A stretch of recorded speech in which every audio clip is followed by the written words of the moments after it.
আজকের এই শীতের সকালে বছরের শেষ মাস ডিসেম্বরের প্রথম দিন 1 ডিসেম্বর 2020 সাল তোমাদেরকে স্বাগত জানাই। আমাদের আলোচনার বিষয় হচ্ছে philosophical aspects of artificial intelligence. এই বিষয়ে আলোচনা করতে গিয়ে আমরা এই বিষয়ের যে মূল আলোচনা, the controversy and debate between strong AI and weak AI, সেটা আলোচনা করছিলাম।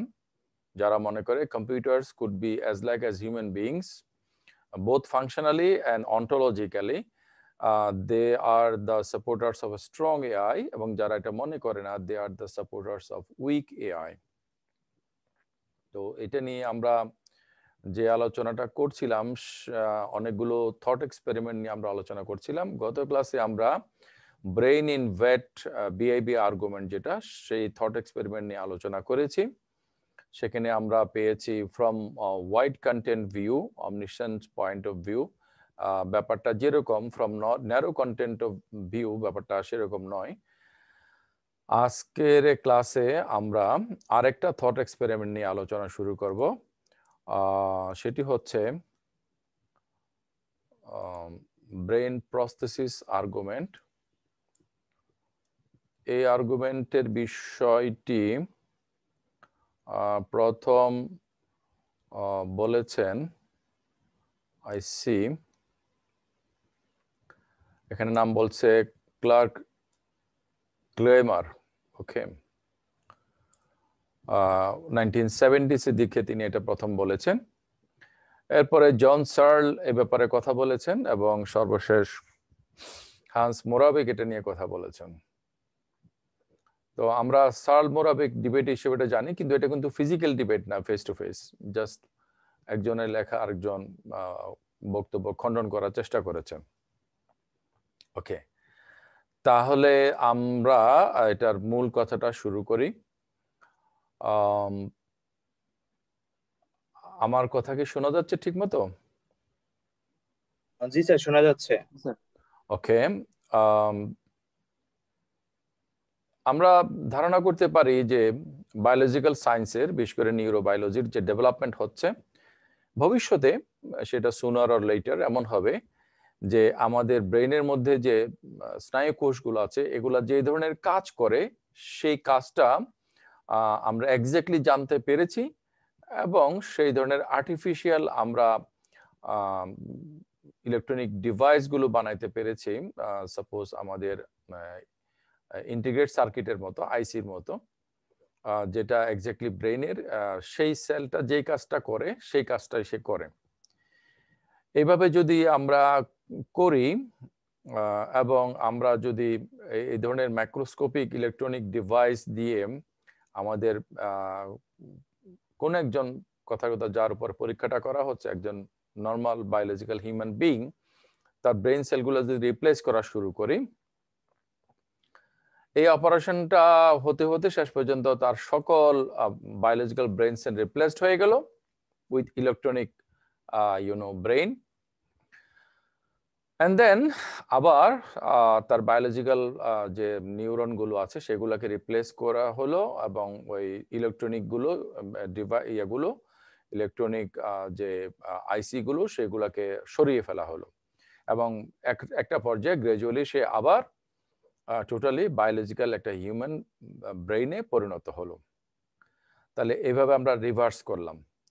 এই অপারেশনটা সম্পন্ন করা, টোটালি এটা ইলেকট্রনিক ব্রেইন হয়ে পড়া, এবং এটাকে আবার রিভার্স করে আনা।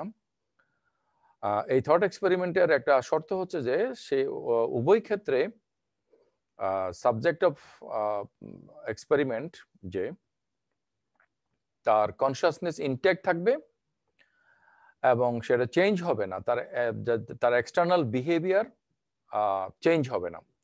তো এক্সটার্নাল বিহেভিয়ার যদি চেঞ্জ না হয়, অপারেশনটা কথার কথা করাই হয় নাই, তাইলে যেরকম হতো ও নর্মালি সেরকমই বিহেভ করবে।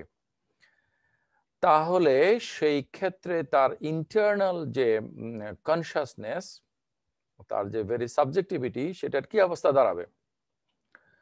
সেক্ষেত্রে যিনি রোবোটিক রিসার্চার এবং ফাংশনালিস্ট, যার নাম হচ্ছে হান্স মোরাভিক, তিনি বলতে চাচ্ছেন যে তার consciousness would remain unaffected all the same. But John Searle, যিনি একজন নন ফাংশনালিস্ট, যাকে আমরা জানি সায়েন্টিফিক ম্যাটেরিয়ালিস্ট হিসেবে, তিনি বলছেন যে না, তার কনসিয়াসনেস থাকবে না, তার কনসিয়াসনেস থাকবে না, তার আচরণ যেটা আমরা দেখি এটার সাথে কনসিয়াসনেসের কোনো কানেকশন থাকবে না। আচ্ছা, এই ধরনের যদি আমরা একটা এক্সপেরিমেন্ট করতে পারি, তাহলে এক্সপেরিমেন্টের রেজাল্ট কি হবে যখন তাকে ফুললি একটা বায়োলজিক্যাল ব্রেইনে ব্যাক করা হবে, তখন অপারেশন চলাকালীন তার কি অবস্থা, সেটা অপারেশন করার চলাকালীন সে যেভাবে রেসপন্স করেছে সেগুলোকে সে যদি হুবহু স্মরণ করতে পারে এবং সেগুলোর দায় দায়িত্ব সে নেয়, তাহলে বোঝা গেল যে আসলে artificial system could be conscious as like as we are conscious. আর যদি সে সেটা স্মরণ করতে না পারে যেভাবে জন সার্লে বলছে, তাহলে বুঝতে হবে যে আমাদের যে আচরণ সেটার সাথে কনসিয়াসনেসের সম্পর্কটা আইডেন্টিক্যাল না, ইভেন এটা মানে নেসেসারিও না, এটা হচ্ছে অকেশনাল। হ্যাঁ, তো আমাদের কোনো আচরণ না থাকা সত্ত্বেও বা আমাদের আচরণের উপর আমাদের নিয়ন্ত্রণ না থাকা সত্ত্বেও we could be us and we could have our own kind of consciousness. অপারেশনটা করা গেলে তো জানা যাবে, তখন তো আর কোনো বিতর্ক থাকবে না।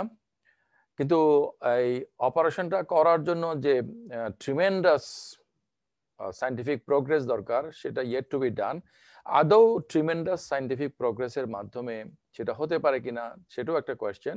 এবং সেই ক্ষেত্রে তোমরা আমার একটা থিওরি সম্বন্ধে জানো, constant gap theory. According to that theory, যতই তুমি ট্রিমেন্ডাস ডেভেলপ করো না কেন, ultimately you will not be able to make a electronic human brain. Okay, এটা মানে এটাকে কাছাকাছি করা যাবে, এটার মতো করা যাবে, কিন্তু সেটা হবে না। যেভাবে করে আমরা ভাবতে পারি যে একসময় জম্বি তৈরি করা সম্ভব, কিন্তু মানুষ তৈরি করা সম্ভব নয়। যাই হোক, কেন আমরা মনে করি সেগুলো ডাইরেক্টলি মেটাফিজিক্সের বিষয়। তাহলে আমি এই কথাগুলো বললাম যে আমরা কেন থট এক্সপেরিমেন্টের কথা বলি। থট এক্সপেরিমেন্টের কথা বলি, in my previous class I have clarified it. Thought এক্সপেরিমেন্টের কথা আমরা বলি আসলে যে আমাদের যে আমরা যখন কোনো একটা থিওরি বা অ্যাসাম্পশন ডেভেলপ করি, সেটার পক্ষে যুক্তি কি, তো সেই যুক্তিটা নির্মাণ করার জন্য আমরা একটা কাল্পনিক পরিস্থিতির কথা চিন্তা করি, মানে আমরা একটা এক্সপেরিমেন্ট করি যেটা চিন্তার মাধ্যমে। তাহলে দেখো, ফিলোসফির লোকের এক্সপেরিমেন্ট করে না বলে তাদের ঠাট বাট পোস্ট পাস এগুলো নাই। হ্যাঁ, কিন্তু দেখো তারা চিন্তা দিয়ে তারা এক্সপেরিমেন্ট করে, which no department can do.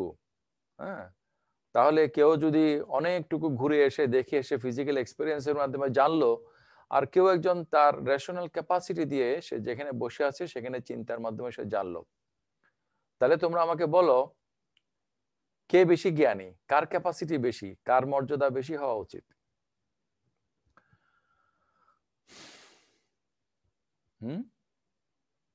যে রেশনালি থিংক করে, তো philosopher obviously. So Antara, are you a philosopher? Yes sir, প্রত্যেকটা মানুষই তো ফিলোসোফার। এখন তোমাকে যদি বলে যে তুমি যে বলছো আমি তো philosopher, then what is your philosophy, তাহলে তুমি কি বলবে?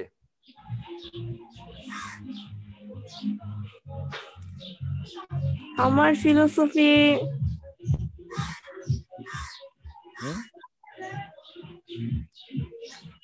you don't have a philosophy, কিন্তু আমরা কিন্তু গত ক্লাসে আলোচনা করেছি তোমার সাথে কিংবা পূর্বের সাথে, আমার মধ্যে মনে পড়ছে না, যে everyone has to have a life view। G sir. তাই না? জীবন ও জগতের মধ্যে যারাই বসবাস করে, তোমাদের আমি সেকেন্ড ইয়ারের ক্লাসে কথা বলেছি, সরি, মানে every person has a life view. হ্যাঁ, যে মনে করে যে না এটা নিয়ে আমার চিন্তা করার দরকার নাই, তার লাইফ ভিউ হচ্ছে সে হচ্ছে নির্বিকারবাদী আমরা বলতে পারি, অথবা তাকে আমরা বলতে পারি অ্যানার্কিস্ট, বা আমরা তাকে বলতে পারি নিহিলিস্ট বলে একটা শব্দ আছে না, নৈরাজ্যবাদ। জি স্যার।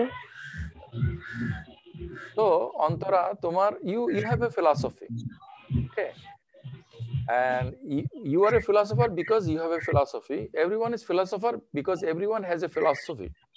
That's it.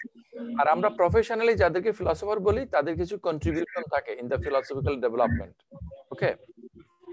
তো এখন আমাদের এই কন্ট্রিবিউশন বা ক্রিয়েটিভিটি কেমন হবে সেটা নিয়ে আমার একটা লেখা আছে, আমি খুব সংক্ষেপে এখানে বলছি উইদিন এ মিনিট। কেউ না বুঝলে অন্তরা বুঝলেই বলবো, মনে করবো যেটা আমার বলারটা সার্থক হয়েছে। আমেরিকা মহাদেশ প্রথম যে আবিষ্কার করেছে সে হলো মৌলিক আবিষ্কারক, আর আমেরিকা মহাদেশে প্রথম যে গিয়েছে সে যে পথে গিয়েছে তার থেকে শর্টকাট পথে আমেরিকা যাওয়ার জন্য যে পথ বের করছে সে হচ্ছে সেও একজন মৌলিক, কিন্তু সে দ্বিতীয় ধরনের মৌলিক। আর আমেরিকা মহাদেশ যে আবিষ্কার করে নাই, কিন্তু জীবনে প্রথমবারের মতো আমেরিকা গিয়ে আমেরিকা দেখার একটা অভিজ্ঞতা সে নিজের মতো অর্জন করেছে, হ্যাঁ, তার কাজটাও মৌলিক, কিন্তু সেটা তৃতীয় ক্যাটাগরির মৌলিক, ওকে। তো সুতরাং আমরা যখন কোনো এক্সিস্টিং ফিলোসফিক্যাল থিওরির সাথে একমত হই তখনও কিন্তু আমাদের কাজটা কিন্তু ক্রিয়েটিভ হয়, তবে সবার দিক থেকে হয় না, আমার দিক থেকে হয়। So from his or her perspective everyone is a creative and creative person and a philosopher, okay? জি স্যার। সো ইউ সি যে থট এক্সপেরিমেন্টের কথাটা কেন বললাম, যে যখন এই ধরনের ব্রেন রিপ্লেসমেন্ট করা সম্ভব হবে তখন কি হবে না হবে সেটা তো তখন বোঝা যাবে, কিন্তু এখন আমরা যুক্তি দিয়ে বোঝার চেষ্টা করছি কি হবে। যদি এমন হয় যে ইলেকট্রনিক ব্রেনটা যখন বায়োলজিক্যাল ব্রেনটা যখন ইলেকট্রনিক ব্রেনে পরিণত হলো তখনও ওই ব্যক্তির আচরণ বাহ্যিকভাবে যেরকম ছিল আগে সেভাবেই আছে, আচ্ছা, তাহলে কি বোঝা যাবে যে তার মানে কনসাসনেস এটা আসলে বায়োলজিক্যাল না?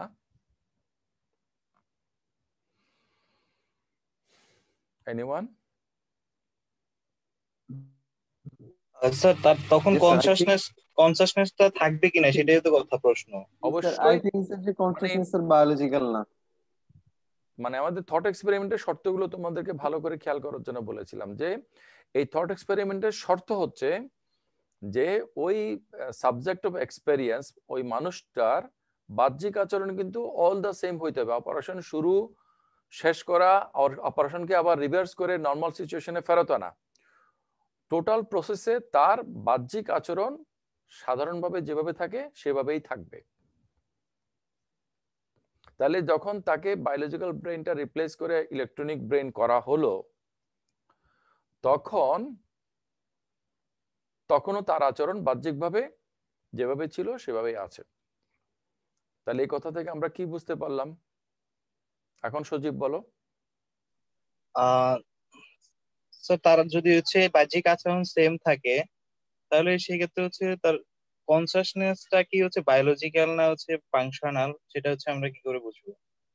আমরা বুঝতে পারি ক্লিয়ারলি এম্পিরিক্যালি যে কনসাসনেস হচ্ছে একটা ফাংশনাল ব্যাপার, এখানে বায়োলজিক্যাল হওয়া এবং আর্টিফিশিয়াল হওয়াটা কোনো ম্যাটার করে না, ম্যাটার করে না। বায়োলজিক্যাল নিউরন গুলো যখন অল রিপ্লেসড হয়ে গেল উইথ আর্টিফিশিয়াল, কিন্তু still he or she is behaving normally as normal people do behave or whatever he or she behaves. G sir. Sir তাহলে হচ্ছে কনসাসনেসটা কি এখানে হচ্ছে আপনার হচ্ছে ফাংশনাল, মানে হচ্ছে যেটা হচ্ছে আমরা এক্সটার্নাল যেটা হচ্ছে আমরা করে থাকি, তাহলে সেই ক্ষেত্রে আমরা বুঝতে পারবো স্ট্রং এআই ইজ রাইট। হ্যাঁ রাইট। আচ্ছা, কিন্তু খেলা কিন্তু এখানে শেষ হয় নাই।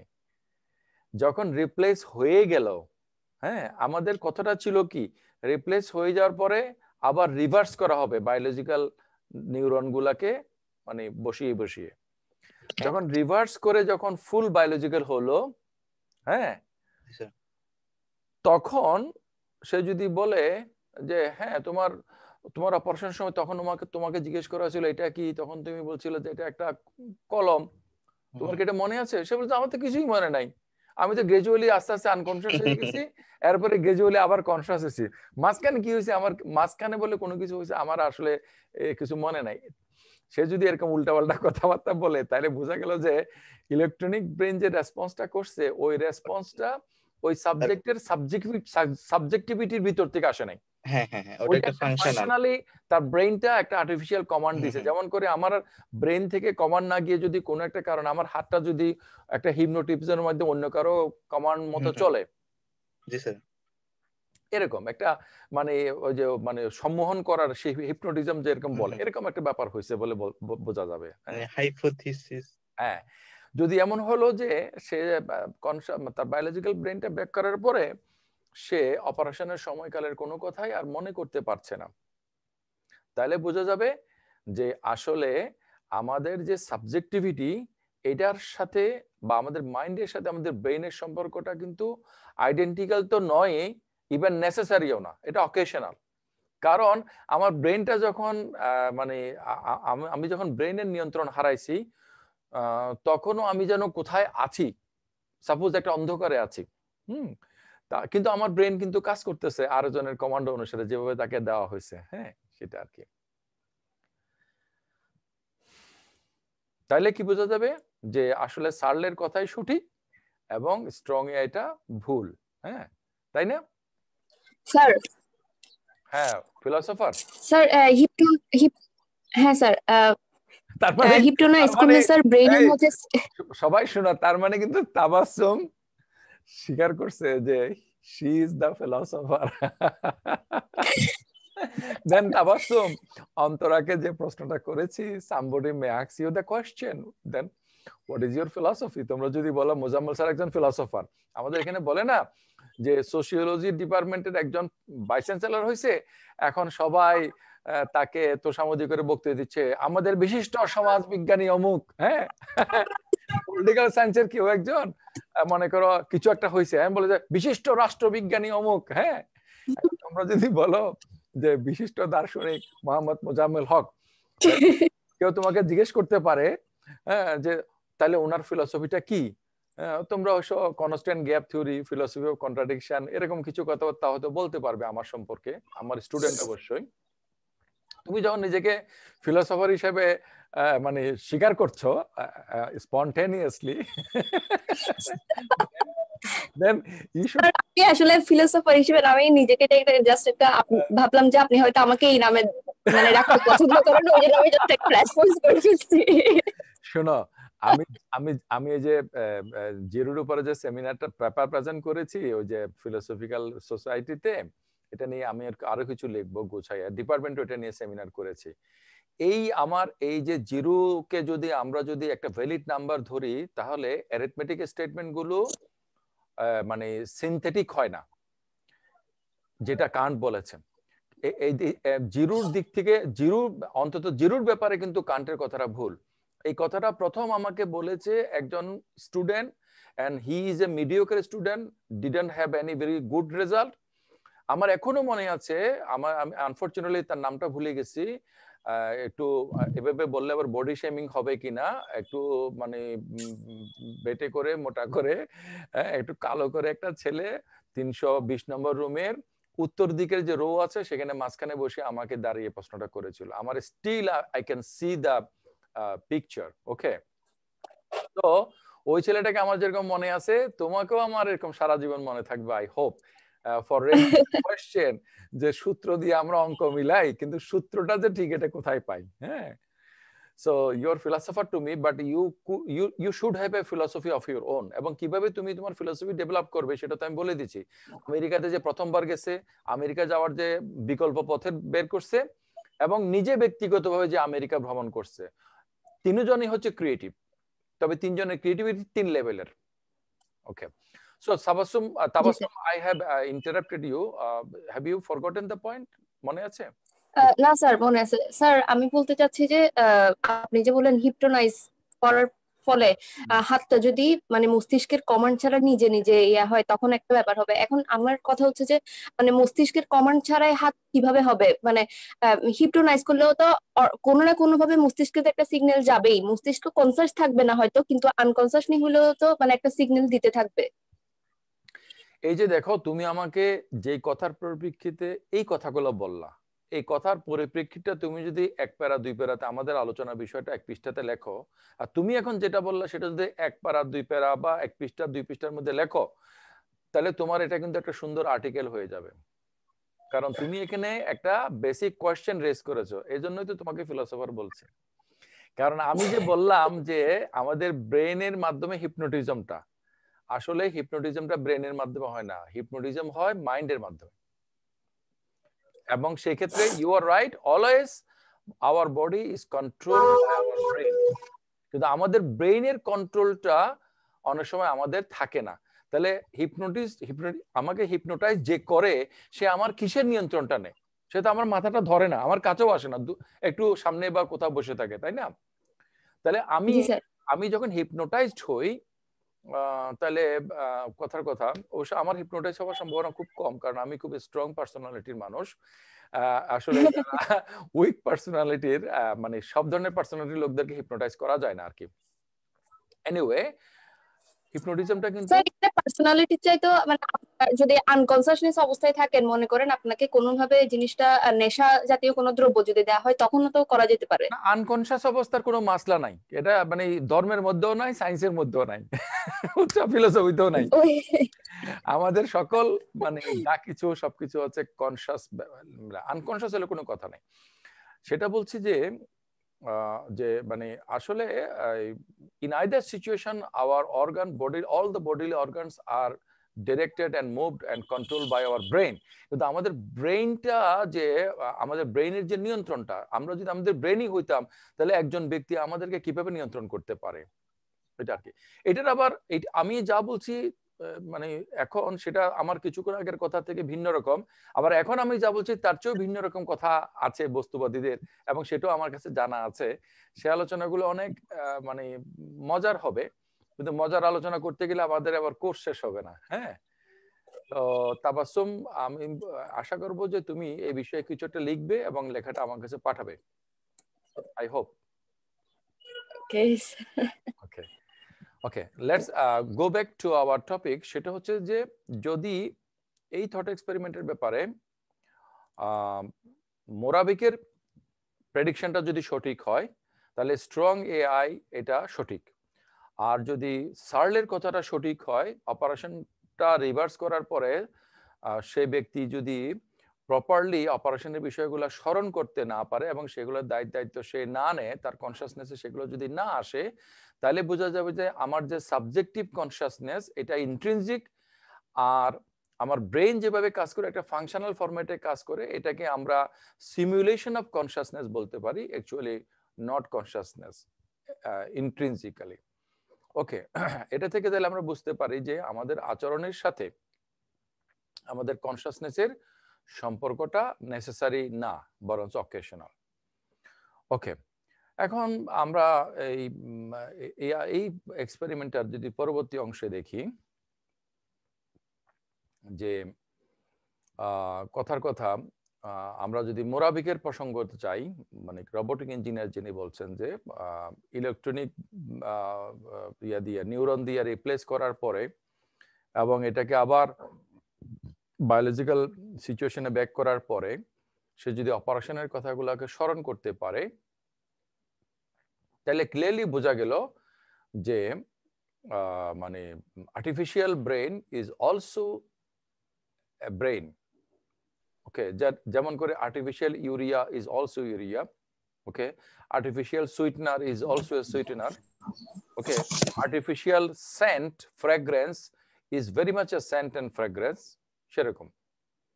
স্যার এখানে একটা মানে মৌলিক প্রশ্ন আছে স্যার আমার, স্যার মানে আহ, আচ্ছা, সার্লে সার্লে সার্লে বলছে যে তার কোনো স্মৃতি থাকবে না, মানে অপারেশন টেবিলে নিয়ে গেল, তার নিউরন গুলো চেঞ্জ করা হইলো ইলেকট্রিক্যালি, তার কোনো স্মৃতি থাকবে না, যে তার রিভার্স করলে তার কোনো স্মৃতি থাকবে না। কিন্তু আমাদের মোরাবিক সাহেব বলছে যে কি, যে তার স্মৃতি থাকবে। কিন্তু এখানে স্যার তার তো কোনো চেঞ্জ হচ্ছে না, সে যে একটা সেলফ, তার যে সেলফ কনসিয়াসনেস, এটা তো চেঞ্জ হচ্ছে না। হ্যাঁ, আমি হয়তো কিছুক্ষণের জন্য হয়তো আমি কিছু ভুলে গেছি, কিন্তু আমার তো মানে কোনো পার্সপেক্টিভ বা কোনো চেঞ্জ হচ্ছে না, পার্সোনালিটিতে বলি কিংবা বিহেভিয়ারে বলি বা অন্য কিছু চেঞ্জ হচ্ছে না। এই যে আমার যে আমি মানে যে ব্যক্তি করা হয়েছে তার যে সেলফের ক্ষেত্রে এখানে আপনার হচ্ছে যে ব্যবধানটা কিভাবে, মানে সার্লের ক্ষেত্রে বলি আর মোরাবিকের ক্ষেত্রেই বলি।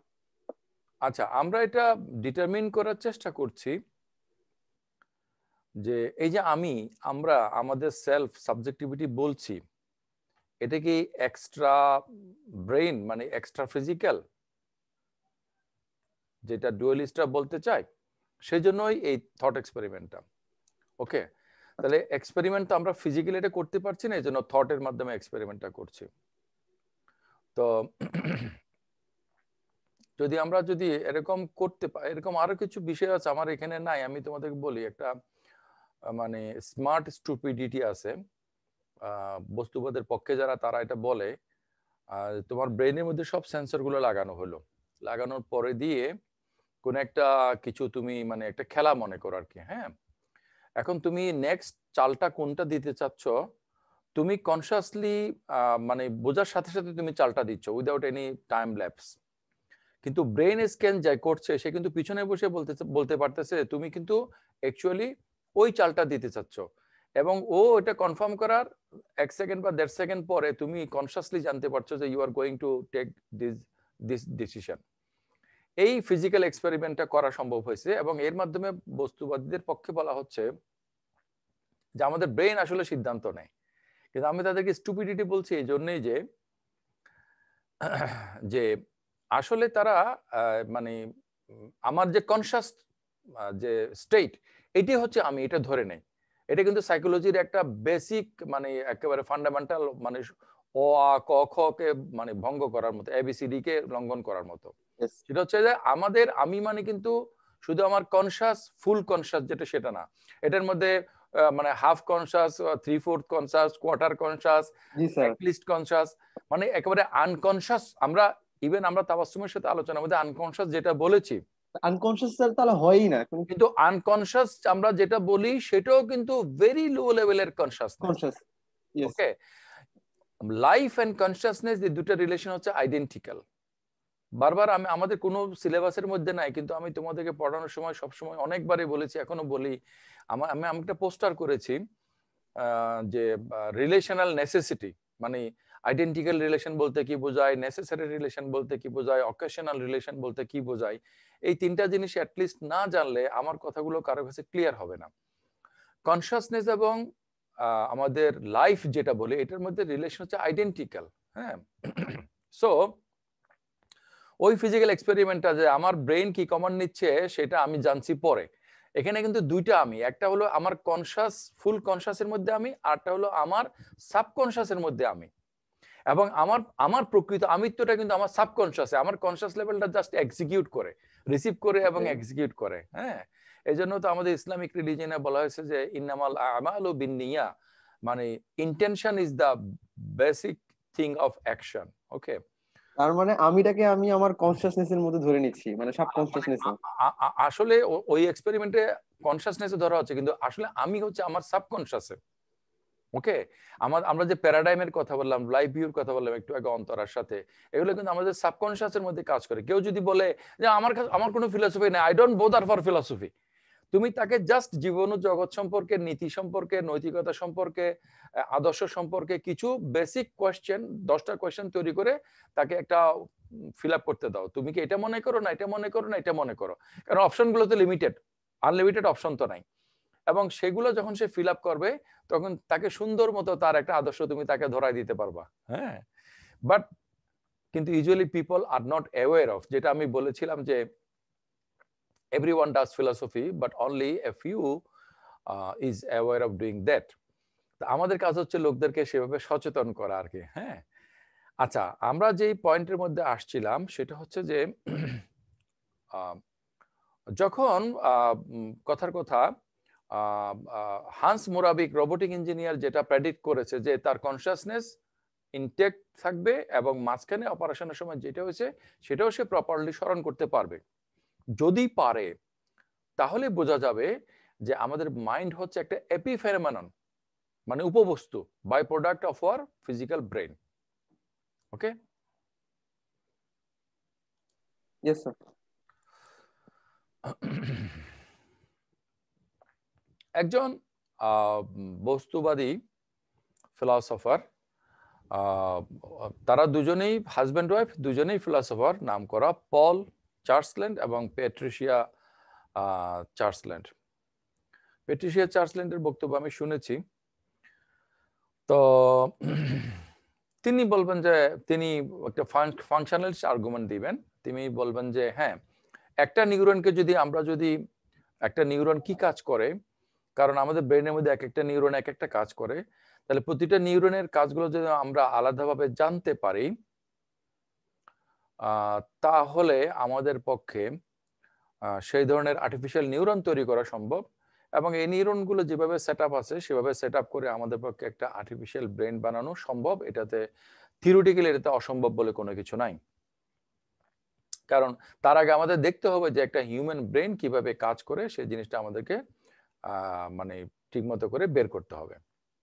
ওকে, আচ্ছা। এরপরে সবাই এখানে তোমরা দেখতে পাচ্ছ যে পুরো ব্রেনটাকে আমি কথার কথা কারো মাথাটা কেটে ফেললাম, তারপরে আবার একটা বসাইলাম, কিন্তু ওই যে কেটে ফেলার পরে ডিসকানেক্টেড হলে সেটা তো মরে যাবে। কিন্তু সেটার জন্য আবার আমাদের ব্যবস্থা হচ্ছে, আমরা ফিলোসফাররা চিন্তা করছি যে সায়েন্টিস্টরা কোনো এক ভবিষ্যতে হয়তো এরকম মানে সিস্টেম বের করতে পারবে যাতে করে আমাদের এই ফিজিক্যাল ব্রেনটা, বায়োলজিক্যাল ব্রেনটা আমাদের বডি থেকে যে নিউট্রিশন গুলো পায়, অল দ্য নিউট্রিশন গুলো তাকে কন্টিনিউড দেওয়া হবে। এই তাহলে কি হবে, তাহলে সে এটা কন্টিনিউ করবে। তাহলে মানুষ যখন উড়োজাহাজে চড়ে তখন সে কি উড়ে বেড়ায়? সে আসলে সিঁড়ি বেয়ে উঠে সিটে সুন্দর মতো বসে থাকে, উড়োজাহাজটাই উড়ে। আমরা যখন এলিভেটরে উঠি, লিফটে উঠি, তো আমরা কি নিজেরা, আমরা তো জাস্ট ফ্লোর থেকে লিফটের মধ্যে স্টেপ করে সেখানে দাঁড়িয়ে থাকি। ওকে, তাহলে একটা ব্রেনকে যদি সেভাবে যদি আমরা কন্টিনিউ করতে পারি, সেটা কন্টিনিউ করবে, ভবিষ্যতের বিজ্ঞান হয়তো সেটা পারবে। এটা ফিলোসফারদের কেউ কেউ ধারণা করে। আর ফিলোসফার হচ্ছে এমন একটা গোষ্ঠী যারা কখনোই একমত হয় না। তারা একমত হয়েছে যে তারা আসলে একমত হবে না। হ্যাঁ, কেন তারা একমত হয়েছে? সুখে না, অনেক দুঃখে একমত হয়েছে যে তারা একমত হবে না। সে দুঃখটা কি? সে দুঃখটা হচ্ছে যে তারা সব মানুষ একটা জিনিস চায়। মানে একটা গান আছে না, আমার সোনার হরিণ চাই। হ্যাঁ, আমার সোনার হরিণ চাই। সবাই একটা জিনিস চায়, সেটা হচ্ছে যে to know the truth, to have the reality, to know properly. হ্যাঁ, আস্ক দ্য প্রপার কোশ্চেন। কিন্তু সেই সোনার হরিণ সেটা কিন্তু অধরাই থেকে যায়। আর এই সোনার হরিণের কথাটা, এটাও কিন্তু এটা একটা অন্টোলজিক্যাল অ্যাসাম্পশন। হ্যাঁ, সোনার কোনো হরিণ হইতে পারে না, যেভাবে পঙ্খিরাজ ঘোড়া হইতে পারে না। এগুলো মানুষের কল্পনা, এবং মানুষের কল্পনাগুলো মানুষের বস্তু জগতের চেয়ে অনেক বেশি শক্তিশালী। যাই হোক, এখানে আমি একটা প্রশ্ন উত্থাপন করতে চেয়েছিলাম, সেইটা আমি এখন বলতে চাচ্ছি। সেটা হচ্ছে যে মানুষের যে সবকিছু, মানুষের ব্রেন কিভাবে কাজ করে, হ্যাঁ, সেই জিনিসগুলোকে আমাদের জানতে হবে। এবং এখানে বলছে একটা লুক আপ টেবিলস, মানে একটা ডায়াগ্রাম চার্ট তৈরি করতে হবে যে ইত্যাদিগুলো। তোমাদের কাছে কি মনে হয় যে সেটা করা সম্ভব?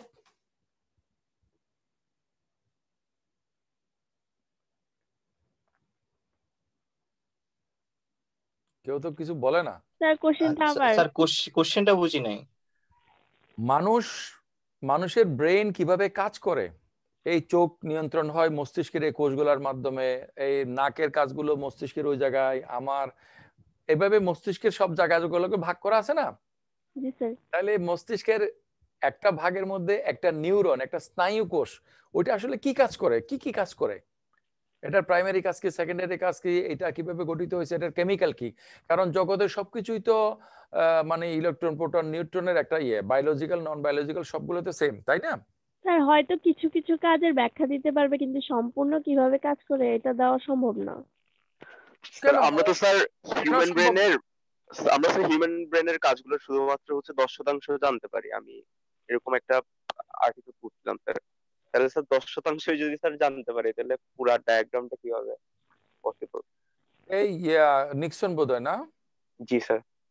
এই আর্টিকেলের রেফারেন্স আমাকে একদম বলবো না, আমি একদম এগুলো পছন্দ করি না। না স্যার, আমি 10%টা বলছিলাম স্যার, যে না, 10%। ওইটা হচ্ছে মনে হয় আমরা 10% ব্যবহার করি হিউম্যান ব্রেনটা। এগুলো সব ভুয়া কথা। কে মাপছে 10%? ওরা কইছে, ওদের কথা আমি মানবো কেন? আমরা ফিলোসফির লোক, আমরা আমাদের মতো করেই করবো, আমাদের যা আছে সেটাই আমাদের জন্য যথেষ্ট। আমাদের ফিলোসফিক্যাল আলোচনার জন্য খুব বেশি তথ্যের এটা 9% হইলে কোনো কিছু আসে যায় না, এটা 11% হইলেও কিছু আসে যায় না। যদি আপাত দৃষ্টিতে তাও মনে অনেক হচ্ছে কিছু সম্ভব না, কিন্তু স্যার অদূর ভবিষ্যতে হয়তো বা সম্ভব হইতে পারে। হ্যাঁ এটা তো হ্যাঁ স্যার সেটাই হইতে তো। পারে, এখন তো সম্ভব মনে হচ্ছে না। কারণ কোনো কিছু হওয়ার আগে তো অসম্ভবই মনে হয়েছে, এখন যেগুলো সম্ভব হয়েছে একসময় তো সেগুলোকে হ্যাঁ স্যার, অসম্ভবই হ্যাঁ মনে স্যার, হয়েছে। তা আমার কাছে লিস্টটা এটাই মনে হয়তো হচ্ছে। তৈরি করতে পারে, কিন্তু স্যার লিস্টটা হয়তো তৈরি করতে পারে, কিন্তু কিছু কিছু জিনিস বাকি থেকে যাবে। মানে আমি সম্পূর্ণ বলতে পারবো না যে আমি সম্পূর্ণ লিস্টটা তৈরি করতে পারছি কি কি এটা কি কাজ করব। অন্তরার কথা? জি স্যার। এটা স্যার অন্তরের কথা আমার কাছে যেটা মনে হয়, তাই না অন্তরা? জি স্যার। অন্তরের কথা। এখন কোনো কথা তোমার অন্তরের হইলে তাতে কিছু আসে যায় না। তুমি ফিলোসফিক্যালি কোনো কিছুকে ভায়াবল করতে গেলে সেটার পক্ষে তোমাকে আর্গুমেন্ট দিতে হবে। তুমি একটা কথা কেন বলছো, সায়েন্সের লোকেরা এটার পক্ষে ডাটা অ্যানালাইসিস এগুলো প্লেস করে, তো আমরা ফিলোসফির লোকেরা আমাদের কথার পক্ষে সাপোর্ট কি দিব? আমাদের সাপোর্ট হচ্ছে argument. Then Antara, what is your argument? যে এক সময়ে আমরা যেগুলো অসম্ভব মনে করছি এগুলো এখন পারছি, তাহলে এখন যেগুলো অসম্ভব মনে করছি ভবিষ্যতে সেগুলা পারবো, এটাই নাকি? স্যার এটা অন্তরের ইনটিউশন। না, অন্তরাকে বলতে দাও না, তুমি এত সন্ত্রাস করছো কেন?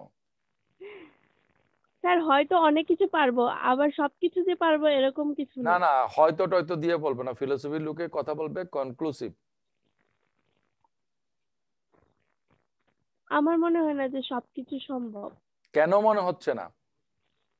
স্যার কারণ স্যার হিউম্যান ব্রেন স্যার খুব যদি কমপ্লেক্স যদি একটা এমন হয় যে ব্যাপার। তোমার মন সায় দিচ্ছে না, তাহলে তো তাবাসসুম যেটা বলছে সেটাই যে ইনটিউশন। ইনটিউশন না ইন্টেনশন আসলে। ওইটাই ইন্টেনশন হবে, আমার মন সায় দিচ্ছে না।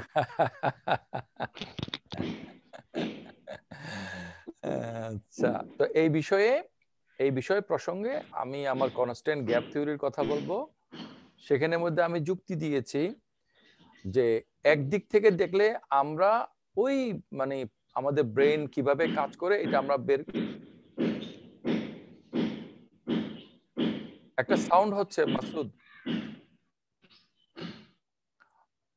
আচ্ছা, আমাদের ব্রেন কিভাবে কাজ করে সেটা আমরা একদিক থেকে যুক্তি দিলে আমরা দেখতে পারবো, বুঝতে পারবো। কারণ মনে করো আমাদের ব্রেন কিভাবে কাজ করে এই জিনিসটাকে আমরা কি একটা কি ক্লোজ এন্ডেড ক্লাস হিসেবে নিচ্ছি নাকি ওপেন এন্ডেড ক্লাস হিসেবে নিচ্ছি? আচ্ছা, আমি একটা জিনিস তোমাদেরকে বলি। মনে করো ওয়েল, অন্তরা এখন কোথায় আছো? স্যার আমার বাসায়। না, ওয়েল, তোমার বাসাটা কোন জায়গায়? মুন্সিগঞ্জ। মুন্সিগঞ্জের কোন জায়গায়? মুন্সিগঞ্জের সিরাজদি খান উপজেলার শেখরনগর গ্রাম। কি নগর? শেখরনগর। শেখরনগর। তোমাদের বাড়ির কোনো নাম আছে নাকি? বাড়ির নাম নাই, তবে সেটা একটা পাড়ার নাম আছে, বর্মন পাড়া। আচ্ছা, তাহলে মুন্সিগঞ্জের যে ঠিকানার মধ্যে অন্তরা বর্মন আছে এটা একটা ফিক্সড লোকেশন। ওকে, এখন আমরা বা আমি সেখানে গেলে কিভাবে যাব, কোন ভাবে গেলে কখন পৌঁছবো, সেটা হলো ব্যাপার। তাহলে একটা এরিয়া যখন ক্লোজ এরিয়া হয় তখন সেটাকে কাউন্ট করা এখানের মধ্যে কি কি আছে এটা একটা সময়ের ব্যাপার, but it is possible theoretically, এটা কিন্তু পসিবল।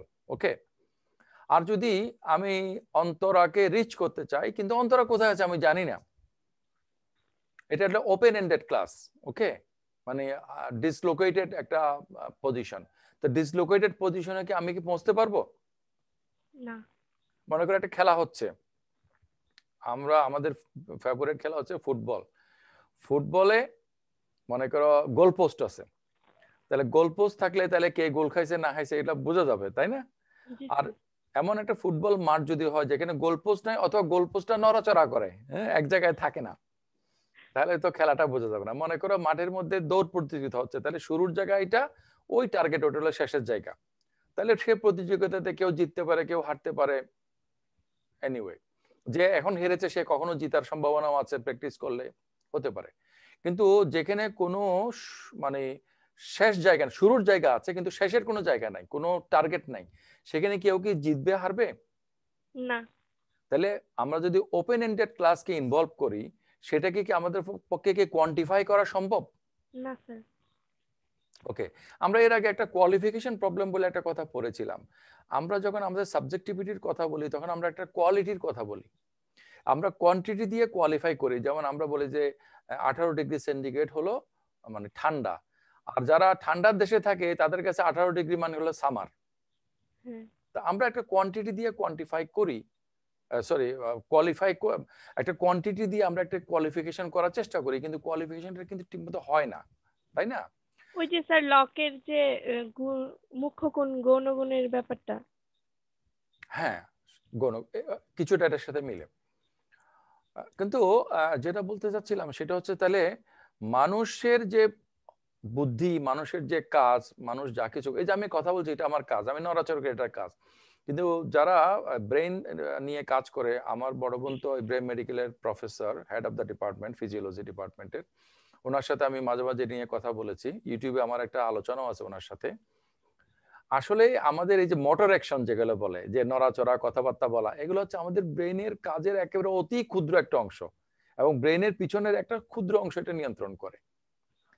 আর এই যে আমাদের ব্রেনের সামনে যে বিশাল অংশ, এই অংশগুলো আমাদের চিন্তা ভাবনা, নীতি নৈতিকতা এগুলা ঠিক করে। এই যে আমরা যে বলি না বাংলা কথায়, এই আমার কপাল খারাপ, কপাল খারাপ, কপাল, আসলে আমাদের কপালের পিছনে যে ব্রেনের অংশ আছে, এতদিন পর্যন্ত বিজ্ঞানীরা মনে করতো এগুলো জাঙ্ক, এগুলোর কোনো কাজ নাই, কারণ নড়াচড়া, কথা মানে চলাফেরা, কোনো কিছুতে এটার কোনো ফাংশন নাই। কিন্তু আসলে আমরা যে ফিলসফি করি, আমরা যে চিন্তা করি, আমাদের যে আইডিয়া ডেভেলপ করি, এগুলো এখানেই জেনারেট করে। ওকে, আচ্ছা, তাইলে আমি বলতে চাচ্ছি যে এক সময়ে তো নিউরোসায়েন্স মনে করছে এগুলো কোনো কাজের না, এখনকার নিউরোসায়েন্স এগুলাকে যে কাজে মনে করছে, আসলে কি এগুলাকে সেই কাজের? তাহলে হিউম্যান ব্রেনকে বলা হচ্ছে যে the most complex stuff in the whole universe, more complex than the universe itself. এটা সায়েন্সের লোকেরাই বলতেছে। হ্যাঁ, তাহলে আমরা কিভাবে বলতে পারি যে এটাকে যদি আমরা যদি একটা ওপেন এন্ডেড হিসেবে ধরি, তাহলে এটা কখনোই কিন্তু কোয়ান্টিফাই করা বা লুক আপ টেবিলের মধ্যে আনা সম্ভব না। তাহলে তোমার টার্গেটটাই তুমি, অন্তরা কোথায় আছে সেটাই আমরা জানি না, তাহলে অন্তরাকে আমরা রিচ করব কিভাবে? বুঝছো? That is the question. এখন আমাদের এটা যে একটা ওপেন এন্ডেড ক্লাস, এটা আমরা বুঝতে পারি একটা শব্দ দিয়ে, যেটার সাথে তোমরা পরিচিত, আমি তোমাদেরকে সেটা স্মরণ করাই দিচ্ছি। সেটা হচ্ছে পটেনশিয়ালিটি। ওই যে তোমরা পড়ছো না, হ্যাঁ, কিভাবে এরিস্টটল 4 কারণকে 2 কারণে নিয়ে আসে। হ্যাঁ হ্যাঁ, ওই যে ইয়ার মধ্যে এরিস্টটলের যে ফিলোসফি তোমরা পড়ছো। সো অ্যাকচুয়ালিটি এবং পটেনশিয়ালিটি, মানুষকে এখন মানুষকে তুমি যদি তার অ্যাকচুয়ালিটিতে বিবেচনা করো, ইউ আর মিস্টেকেন। কারণ তার মধ্যে যে পটেনশিয়ালিটি আছে সেটা এমন অ্যাকচুয়ালিটি জেনারেট করবে যেটা সে নিজেই জানে না। কথার কথা 10 years later on তোমরা কে কি হবা তোমরা কি জানো? But you do possess that potentiality. Well, whatever you have become was in your potentiality and possibility. Okay, so you have become that. তাহলে মানে কাঠ থেকে ফার্নিচার হয়, কথার কথা মাটি থেকে ফার্নিচার হয় না। মাটি থেকে ফার্নিচার বানাতে গেলে সেটা আবার পোড়াইতে হয়, তাই না? তাহলে পটেনশিয়ালিটিতে, পসিবিলিটিতে না থাকলে সেটা অ্যাকচুয়ালিটিতে আসবে না। তাহলে মানুষের যে পটেনশিয়ালিটি আছে সেগুলো যদি আমরা তুলনা করি, তাহলে আমরা বুঝতে পারি যে হিউম্যান ব্রেইনের ব্যাপারটা হচ্ছে মূলত একটা ওপেন এন্ডেড ক্লাস, এবং open ended class is not countable, only close ended class is countable or reachable. Okay, তাহলে এবার আমি এটাকে সাম আপ করে নিয়ে আসি। অতীতে আমি জানতাম না, এখন আমি যতটুকু জানলে সব জানা হয়ে যাবে আমি মনে করছি, এখন আমি সেগুলো জানতে পারি। তাহলে যেগুলো এখনকার অজানা আছে সেগুলো ভবিষ্যতে জানতে পারবো। কিন্তু ব্যাপারটা কি ক্লোজ এন্ডেড না ওপেন এন্ডেড? যদি এটা যদি এভার শিফটিং হয় দিগন্তের মতো, তাহলে এটা কখনোই টাচ করা যাবে না। তাইলে অতীতে আমি যতটুকু জানলে সবটুকু জানা হয়েছে বলে মনে করতাম, ততটুকু জানার পরে আমি এখন দেখতে পাচ্ছি যে জানা কিন্তু অনেক হয়ে গেছে, অজানা অনেক বের হয়ে গেছে এবং জানা অজানার গ্যাপটা কিন্তু কনস্ট্যান্ট রয়ে গেছে। This is constant gap theory developed by your Mohammad Mozammel Haque sir. Okay, কখন তাহলে তো অনেক সময় তো অতীতের কথাগুলো তো সবগুলো মনে থাকে না, বিষয়গুলো অনেকগুলো গ্যাপ থেকে যায়। মানে আমাদের ব্রেন তো সবগুলা মানে অতীতের কথা মনে রাখতে পারে না। মনে না রাখলে কোনো অসুবিধা নাই, আমাদের মনে থাকার কোনো বিষয় আসতেছে না, বিষয় আসতেছে আমাদের ক্যাপাসিটির বিষয়। অতীতে আমরা যা পারতাম না, যেগুলো পারলে আমি মনে করবো যে মানুষের ক্যাপাসিটি হয়ে গেল, এখন কিন্তু মেশিনগুলো সেগুলো পারতেছে।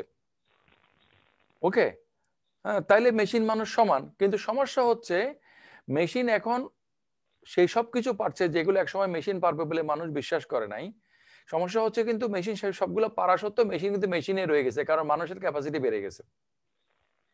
ওকে, এই কনস্ট্যান্ট গ্যাপ থিওরি বোঝানোর জন্য আমি সাধারণত একটা উদাহরণ বলে থাকি যে তুমি একটা কিছু কিনবা, তো সেটার যে মূল্য তোমার কাছে সেই টাকাটা নাই, তুমি সেটাকে জোগাড় করলাম, কিন্তু জোগাড় করতে করতে সেই মূল্যটা আবার সেই পরিমাণ বেড়ে গেল।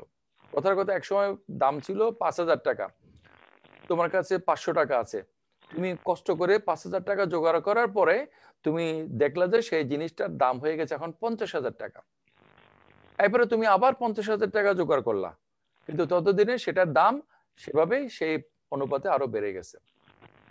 তাহলে তোমার ক্যাপাসিটি বাড়তেছে, কিন্তু আলটিমেটলি তুমি কিন্তু সেটাকে রিচ করতে পারছো না।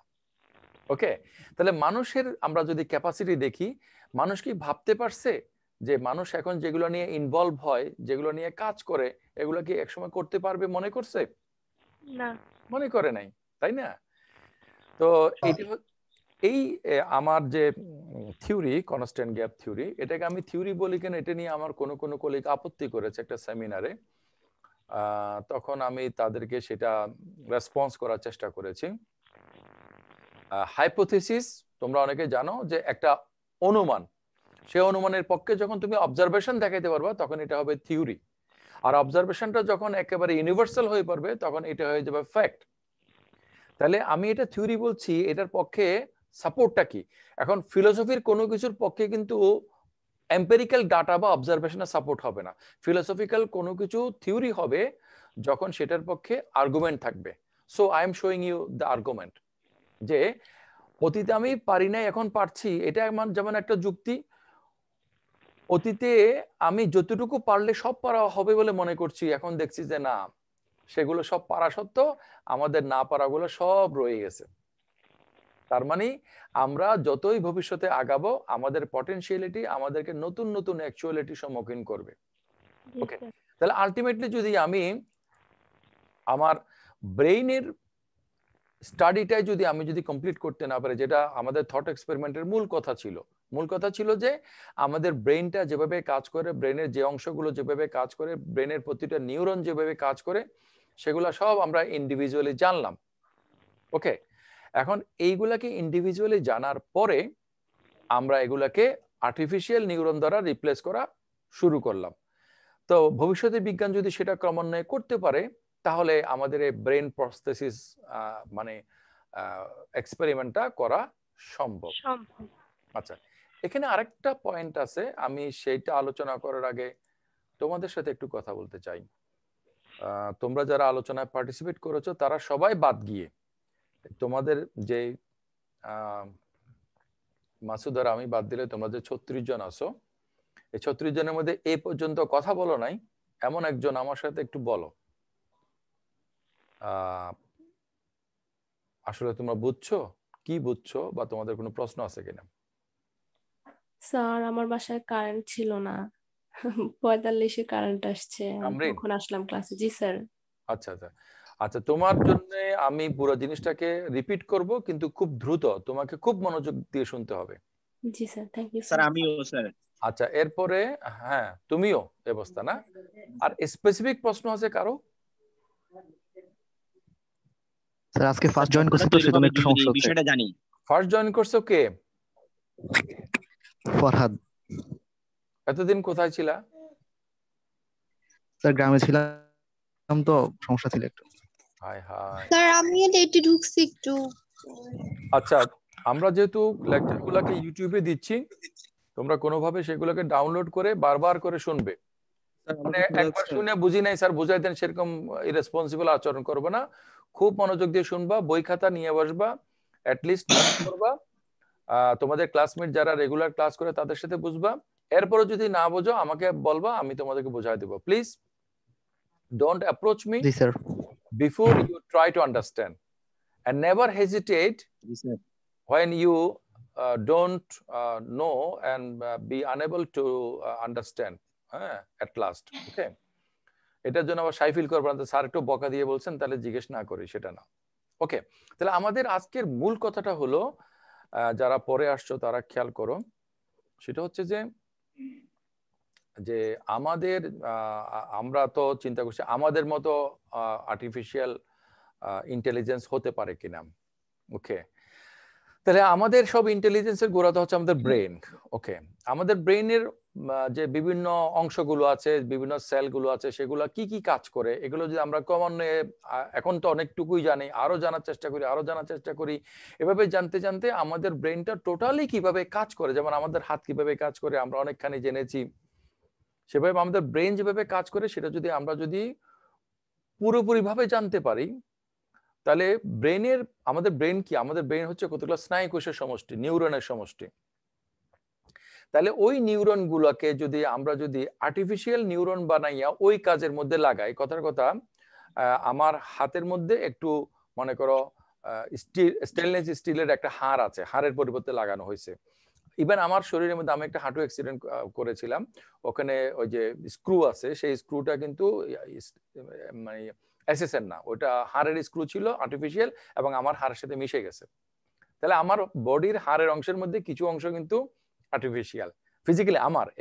ওকে, তো তেমনি করে আমার ব্রেইনে যদি কিছু অংশ আর্টিফিশিয়াল অংশ বসানো হয়, কোনো নিউরন কোনো জায়গাতে, সেটা যদি ফাংশন করে, এভাবে করে যদি আমরা হিউম্যান ব্রেইনের সবগুলো নিউরন কিভাবে কাজ করে সেটা বের করতে পারি, এবং কোনো একটা ব্যক্তিকে আমরা এক্সপেরিমেন্ট করার জন্য নেই, তার ব্রেইনের মধ্যে যদি আমরা বায়োলজিক্যাল সেলগুলো রিপ্লেস করতে থাকি একটা একটা করে গ্রাজুয়ালি ইলেকট্রনিক ব্রেন দিয়া, মানে আর্টিফিশিয়াল নিউরন দিয়া, কৃত্রিম স্নায়ুকোষ দিয়ে, এভাবে করতে করতে সে তার বায়োলজিক্যাল সেলগুলো আর নাই, কিন্তু সেগুলোকে আমরা সংরক্ষণ করে রাখছি।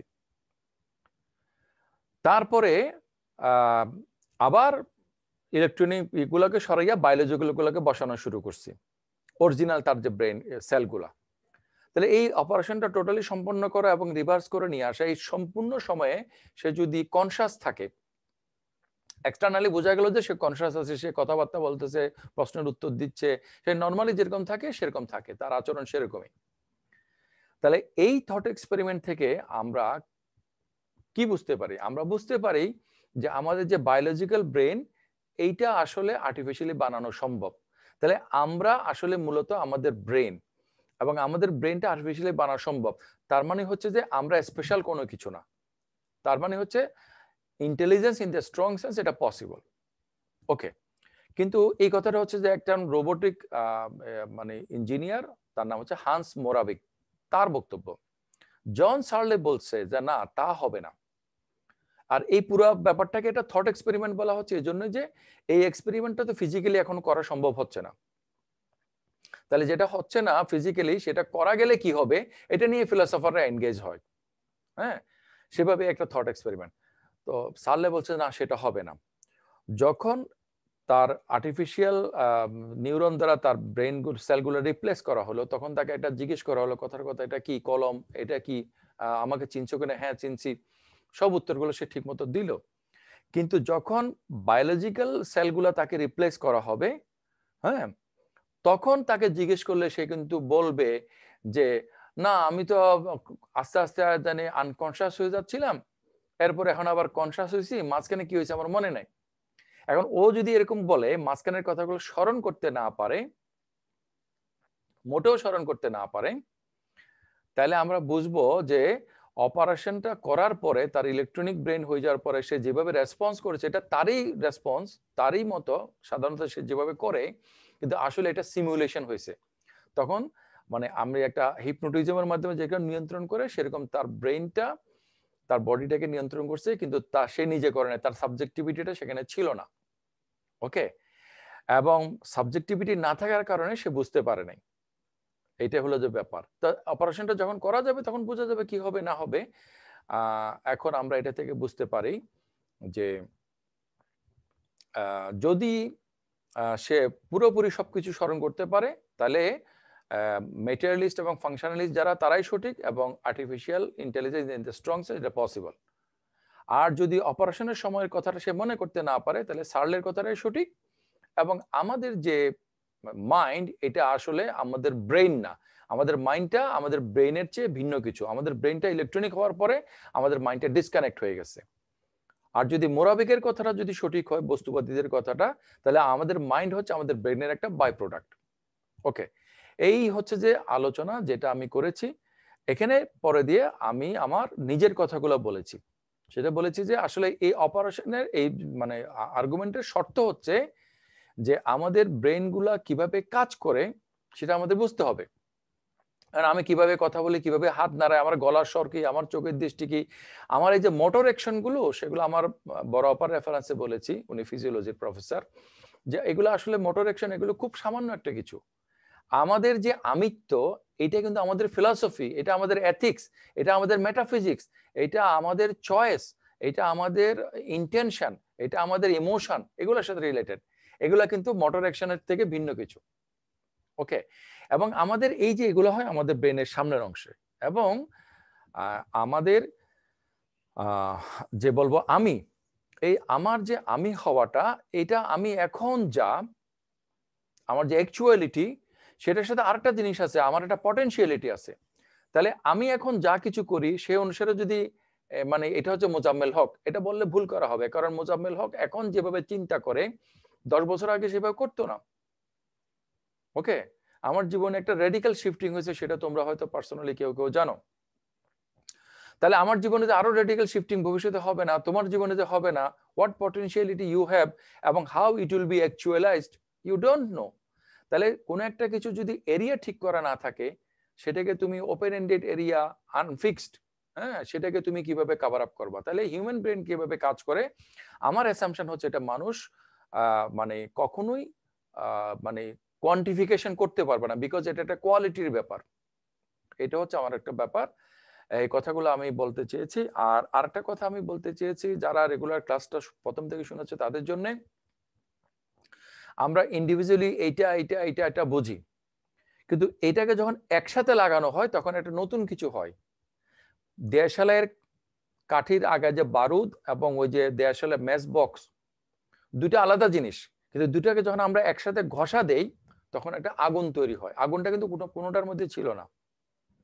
তাহলে ইন্ডিভিজুয়ালি জিনিসগুলোকে জানলেই হবে না, সেগুলোকে তুমি যখন কম্বাইন করবা তখন একটা সিনার্জি তৈরি হবে, যেটা ইন্ডিভিজুয়াল স্টাডির মধ্যে থাকে না, যদি ইন্ডিভিজুয়াল গুলো কন্ট্রিবিউট করে। আবার একই সাথে আমাদের ব্রেন, এটা কিন্তু আমাদের এনভায়রনমেন্টের সাথে রিলেটেড, আমাদের এনভায়রনমেন্ট কিন্তু টোটাল কসমোলজিক্যাল সিস্টেমের সাথে রিলেটেড।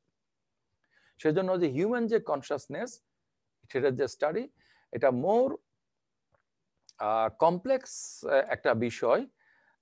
যেভাবে আর্টিফিশিয়াল ইন্টেলিজেন্সের লোকেরা এগুলোকে 2-4 মিলিয়নের মতো করে ফেলে, আমাদের কাছে সেটা অ্যাটলিস্ট আমার কাছে প্লজিবল মনে হয় না। তারপর আমরা যুক্তিগুলো জানার চেষ্টা করলাম। আর ক্লাসের সময় তো প্রায় শেষ। আমরা নেক্সট ক্লাসে চাইনিজ রুম আর্গুমেন্ট নিয়ে আলোচনা করব। চাইনিজ রুম আর্গুমেন্ট নিয়ে অলরেডি আমরা আলোচনা করেছি, সেই আলোচনারই কন্টিনিউশন হবে আগামী আলোচনা। হ্যাঁ, বলছি।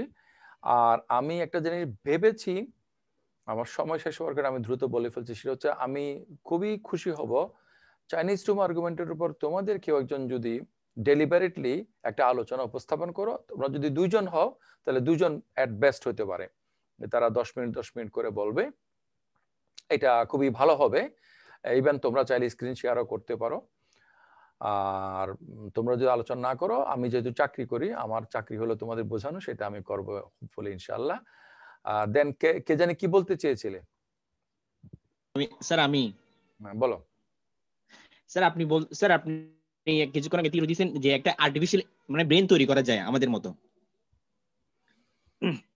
স্যার ব্রেনটা যদি তৈরি করা যায়, ব্রেনটা আমাদের মতো ঠিকঠাক, সবকিছু ঠিকঠাক, কিন্তু আমাদের তো স্যার মানে ভবিষ্যতে ব্রেনটা অতীত থেকে ভবিষ্যতে আমাদের ব্রেনটা কি ডেভেলপ হচ্ছে, কিন্তু যেটা আমার আর্টিফিশিয়াল যেটা ব্রেনটা তৈরি করা ওদের কি এরকম ডেভেলপ হবে?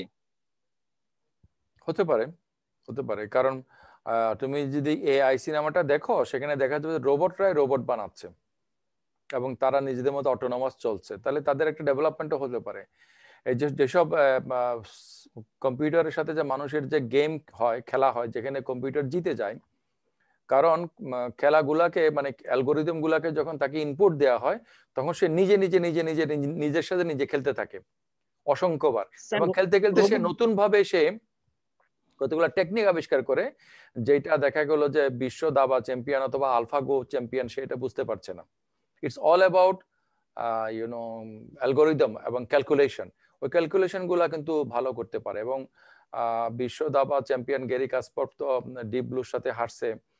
তারপরে আলফাগো এর যে কি নাম জানি, একটা আলফাগো একটা জটিল একটা খেলা, কোরিয়ান, দক্ষিণ কোরিয়ান, ওটার বিশ্ব চ্যাম্পিয়নও কিন্তু কম্পিউটারের সাথে হারছে। হ্যাঁ, তো সেই জন্য তারা সেলফ ডেভেলপমেন্ট করতে পারে, এটা সম্ভব।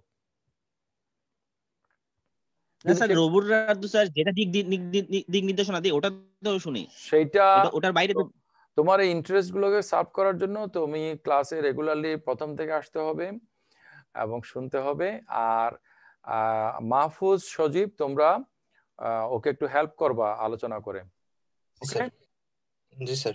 ওকে, সুতরাং ফাংশনালি আর্টিফিশিয়াল ইন্টেলিজেন্স গুলো মানুষকে ছাড়াই যেতে পারে, দ্যাটস ওকে, কিন্তু ফাংশনালিটি এবং নন ফাংশনালিটির পার্থক্যটা তোমাদের বুঝতে হবে। আজকে আমি এটা নিয়ে আলোচনা করতে যাচ্ছি না, যেহেতু আমাদের নির্ধারিত সময় শেষ হয়ে গেছে।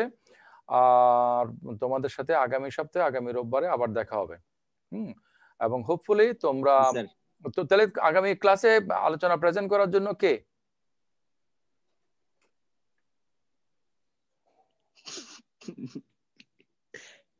আচ্ছা, যার হাসি মাহফুজ স্যার, সজীব করবে আর কি। মাহফুজ আর সজীব কেন? আমার মেয়েরা আমি এর আগে করেছি স্যার, আমি এর আগে করেছি অলরেডি স্যার, গডেলের থিওরি নিয়ে। আচ্ছা, গডেলের থিওরি নিয়ে করছে, এখন আবার করতে অসুবিধা। আচ্ছা ঠিক আছে, সজীব করবে। আচ্ছা ঠিক আছে স্যার। ওকে স্যার, আচ্ছা সমস্যা নাই, আমি করতে পারবো। সমস্যা নাই স্যার, করতে পারবো, সমস্যা নাই। সজীবের সাথে আমি আমার মেয়েদের ফিলোসফার, ফিমেল ফিলোসফারদের মধ্যে থেকে কাউকে যাচ্ছি। স্যার তামরিন আছে স্যার। না, আমি চেষ্টা করে দেখবো, ইনশাআল্লাহ চেষ্টা করব। তামরিন? জি স্যার। আচ্ছা তামরিন, তোমাকে আমি হেল্প করব, তুমি আমার থেকে গেলে আমার কাছ থেকে জিজ্ঞেস করে নিও। হ্যাঁ, তুমি এটা প্রস্তুত করো আর এবং এটা প্রেজেন্ট করবা, you will get 10 minutes. Okay sir, ইনশাআল্লাহ। স্যার এবং স্যার আমাদের সেমিনারটা স্যার শুক্রবারে আমরা কনসিয়াসনেস এবং এক্সপেরিয়েন্স নিয়ে আলোচনা করব। সেটা তোমাদের মতো করে করো, আমি একটা লিংক জেনারেট করে, হয়তো মাসুদ করেছে, আমি তোমাদেরকে জানিয়ে দেবো। হ্যাঁ, okay sir, thank you very much.